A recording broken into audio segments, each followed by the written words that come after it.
This is a true story that my friend and I have experienced. To this day, it remains the most chilling night of my life. Hopefully, it makes sense overall. I live in a modest town in Southern California. We don't have many buildings or numerous citizens, but mountains and wilderness surround us. The west side of our city is against a long mountain range, which spans for miles and miles until hitting the ocean. That being said, it makes for a beautiful view no matter where you are in the city.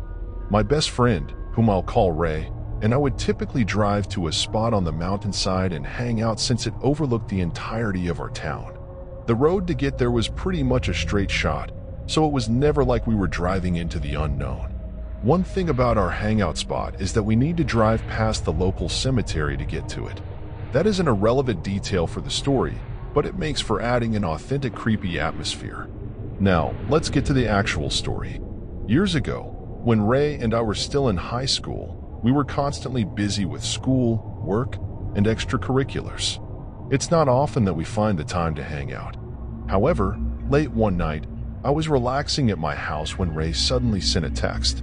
He just finished work and wondered if I wanted to go to our usual spot and eat some Mexican food. Despite it being late, we had no school the next day, so I didn't mind doing something at that time, so I responded. He agreed to drive me in his car and get the food, so there was absolutely no argument from me. He picked me up, and we immediately started driving toward a Mexican drive-through restaurant.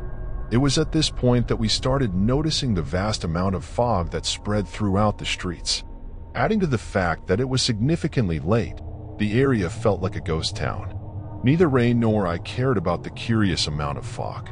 Instead, we just made jokes that the fog was coming.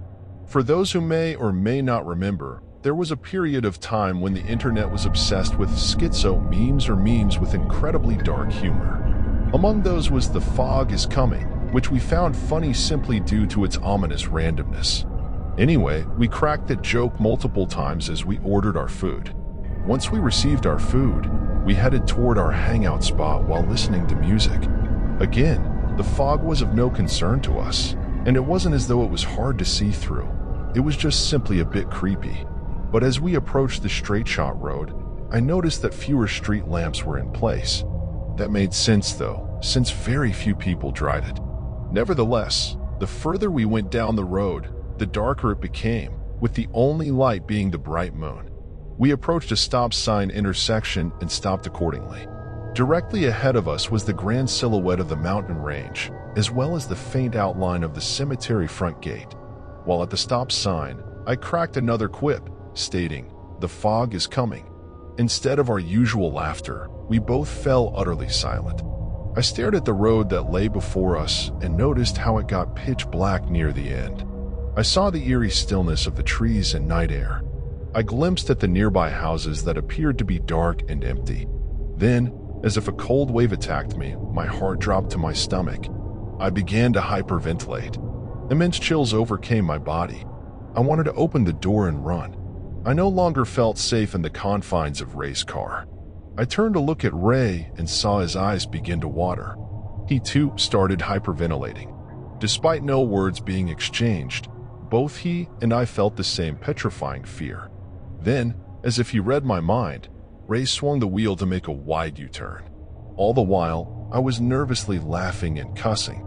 A crazed, terrified hysteria took hold of my soul as I screamed at the top of my lungs. As quickly as the fear had begun, we were already driving in the opposite direction. Even then, I didn't feel safe. For whatever reason, it felt like a cataclysmic force was chasing us away as we sped down the road. It quite literally felt like we were evading the Grim Reaper himself. Once we were back in the lights of civilization, I looked back at Ray to see him full-on crying. Literally, streams of tears crawled down his face. I noticed that my vision was blurry and soon discovered that tears were beginning to form. Once I calmed down, we had a short exchange. Hopefully, I got all of the details right. Me, "Dude, what the fuck was that?" Ray, "I don't know," nervously laughs. Me, "I felt like we were going to fucking die." Ray, "What the fuck, man?" Same here. Me, "I don't know whatever that was, but there's something up there." Ray, "Or someone," we both nervously laugh.